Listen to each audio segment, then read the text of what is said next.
Quem vende câmera 4K é fake. Toma cuidado, hein, pessoal. Mostrando as câmeras de ré frontal da Nimbus em 1 minuto para vocês. Das mais básicas às mais premium.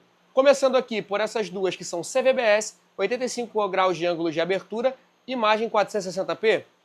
Já essas duas são HD ré frontal com linhas fixas 1080p.